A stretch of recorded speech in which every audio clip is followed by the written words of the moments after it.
Hi, Stephen here, Sweet Home Freedom.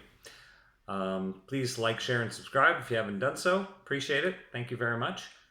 Today I'm reading out of constitution.congress.gov, Section 8 of the U.S. Constitution. The Congress shall have the power to lay and collect taxes, duties, imposts, and excises to pay the debts and provide for the common defense and general welfare of the United States. But all duties, imposts, and excises shall be uniform throughout the United States. To borrow money on the credit of the United States, and the next line with money in it, to coin money, regulate the value thereof, and of foreign coin, and fix the standard of weights and measures. And then further down, so it's stating that the coin or money is a coin shall be a fixed standard of weight or measure.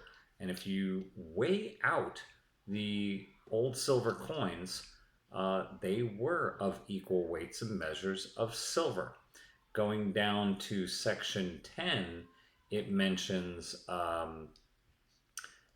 section 10, no state shall enter into any treaty, alliance, or confederation, grant letters of marque and reprisal, coin money, emit bills of credit, make anything but gold and silver coin a tender in payment of debts, pass any bill, attainder ex post facto law, or law impairing the obligation contacts a grant of title or nobility.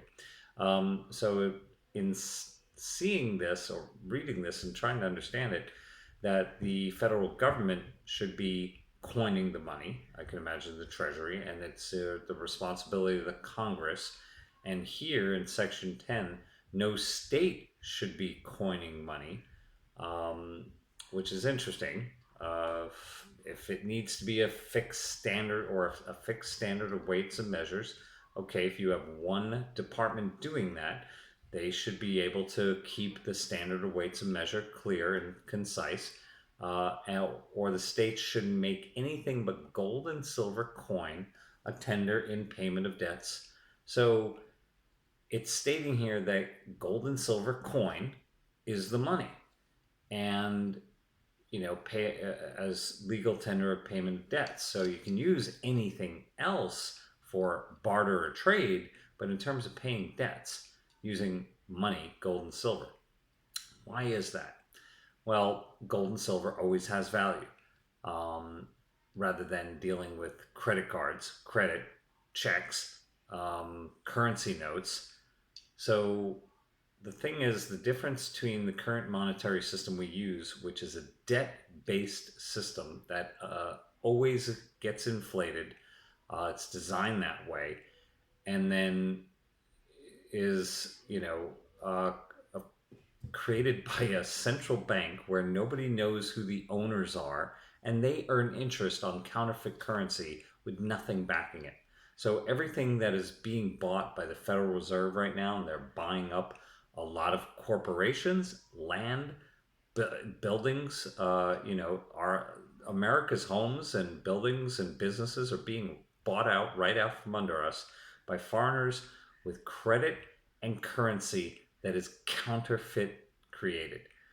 But the Constitution, if we understand this, if only gold and silver should be money, it is so much harder to do, because that has to be moved or transported, as well as we can take better care to pay attention to it.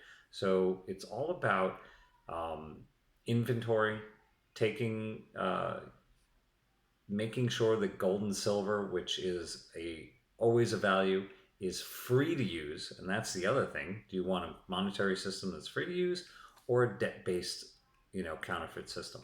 We've got to understand this. So if we go back to the Constitution and understand it, that nothing but gold and silver coin should be our monetary system.